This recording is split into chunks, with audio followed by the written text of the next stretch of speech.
For me, the most difficult thing about painting from life has been learning to mix colour. Nature presents us with an infinite variety of colours, and not only that, when you walk into any art store, there are so many different pigments to choose from. To help us make sense of all this, we have numerous colour theories. One of the most comprehensive is the Munsell colour system, created by the American artist and teacher Albert Henry Munsell. Munsell was trying to find a more precise way to accurately describe colour. To do this, he specified three separate properties: hue, value, and chroma.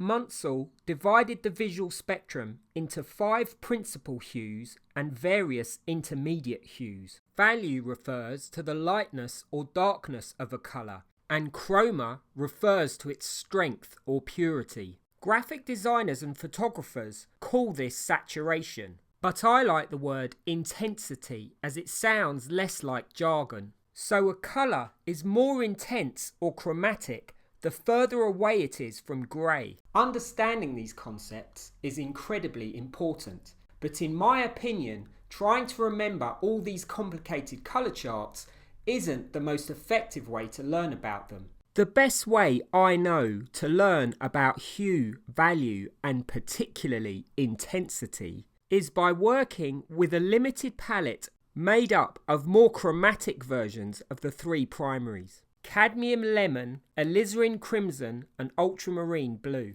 To show you exactly how this works, I'll be using this palette to paint a portrait. But first, I'm going to mix a colour wheel. Here, I'm adding a small amount of titanium white to the ultramarine to make a lighter, more intense blue. Then here, I'm warming up the alizarin by adding some yellow, making it closer to the red of the visual spectrum. Now I'm mixing yellow and blue to make green, and yellow and red to make orange. You need to use cooler versions of red and yellow for this exercise, as you can easily warm them up by mixing them into each other. But with warmer versions like cadmium red and yellow, you can only cool them down by adding white and blue, which will desaturate them. Next, I'm mixing red and blue to make purple. But when I add ultramarine to alizarin, it gives me a really dark brown.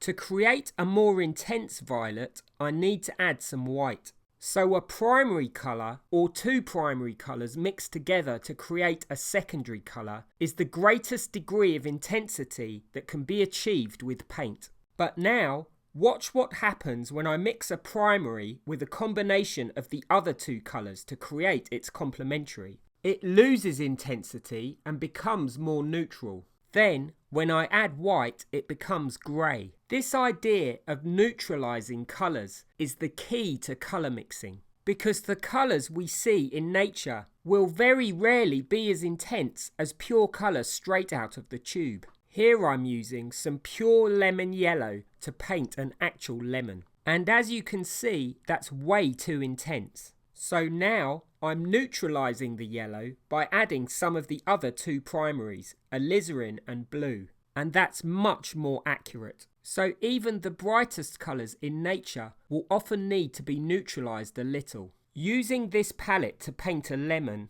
is one of the exercises on my Essentials of Colour course, which I use to teach students this principle of colour intensity. You can find it over on my Patreon channel. But for this demo, I thought I'd show you how you can use this palette to mix flesh colours and paint a portrait. My model for this demo will be Christine, with her head leaning back at this rather dramatic angle. After placing the head on the canvas, I'm mixing together some alizarin and ultramarine with a large fan brush, which I'm then using to mass in the hair. Whenever you have a really dark area in your painting, you need to block this in with transparent colour first, because if you tried to paint this on top of an opaque colour containing yellow, the colours would get mixed together.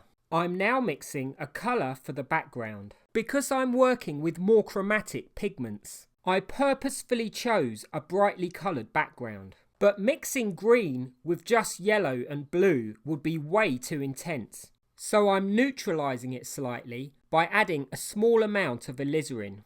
I'm then using my palette knife to start massing in the background. The palette knife is a very effective tool for putting down a lot of paint quickly, and it will enable you to achieve a variety of interesting textures. I'm now mixing a darker version of the background colour, once again containing all 4 pigments, but this time much less white, which I'm going to use for the cast shadow on the right side of the head. Then here, I'm massing in more of the lighter background on the left side of the head and just above the cast shadow. Next, I'm mixing some of the dark into the lighter colour to create a middle value, which I'm going to use for the gradation in between the cast shadow and the lighter part of the background just above it. Notice how easy it is to create a soft transition by scraping back and blending the colours together with my palette knife. Now I'm mixing a lighter, more intense version of the background colour, this time without any alizarin, which I'm placing in the lightest part of the background, just above the left side of the head. But now that the background has been massed in, I reckon all this green is starting to look a little overpowering. So here I'm mixing a warmer violet colour made with alizarin crimson, ultramarine and white. I'm then placing some of this violet in the background. Whenever you have a brightly coloured background, it can easily distract from your subject. Adding a few notes of complementary colour will harmonise the background without losing any of its intensity. It can actually make the colours appear even more vibrant. Here, I'm making the violet lighter by adding more white. I'm then placing some in the lightest part of the background. For this effect to work, the complementary colour needs to be the exact same value as the colour underneath. Now I'm mixing a much darker violet made with just alizarin and ultramarine, which I'm placing in the cast shadow on the right side of the head. But I reckon that's too much violet. So here I'm scraping it back and then going over it with more of the green. I'll keep playing around and experimenting, putting down one colour, then scraping it back and applying more of the other. I'm trying to create different textures and abstract effects in order to make the background more interesting. Once I've finished the background, I'm going to mix a flesh colour for the main areas of light. I'm using red, yellow and white to make a light orange, which I'm then neutralising by adding a small amount of blue.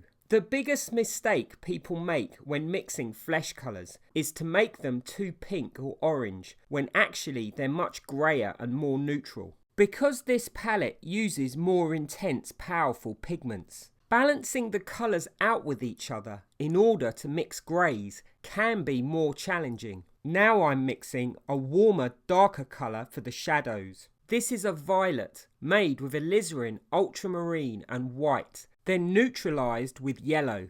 I'm going to use this to place the shadow under the jaw. A different limited palette that I've used in some of my other videos is the Zorn palette. This is also made up of different versions of the 3 primaries: cadmium red light, yellow ochre and ivory black, which are essentially neutral versions of blue and yellow.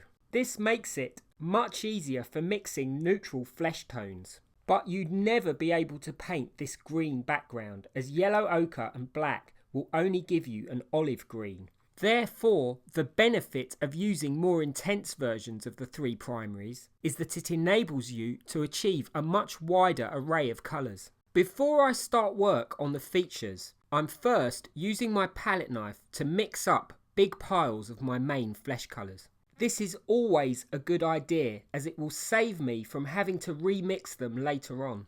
Then, when I need to mix new colours, I can create them by adjusting these pre-existing mixtures.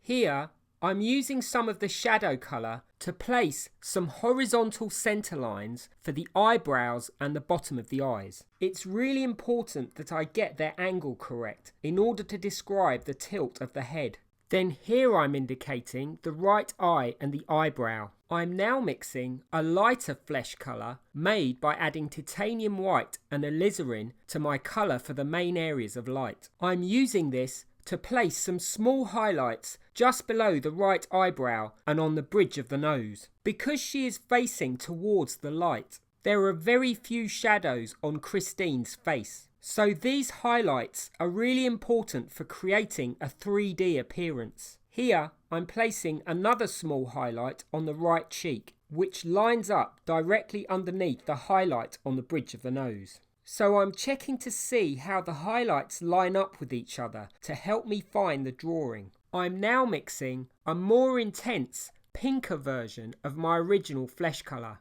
made by adding more alizarin and white, which I'm placing on Christine's right cheek, as I'm noticing a shift in colour where the front plane of the cheek turns towards the light. To mix this new colour, I'm comparing it to my original flesh colour, and I'm asking myself the following questions. Is it lighter or darker, warmer or cooler, or more or less intense? This is the most important thing you need to know about colour. The intensity, value, and even the hue of any colour depends on its relationship with the other colours around it. Instead of asking yourself, what colour is it, green, yellow, or orange, you need to think about temperature. Is this colour warmer or cooler compared to another colour?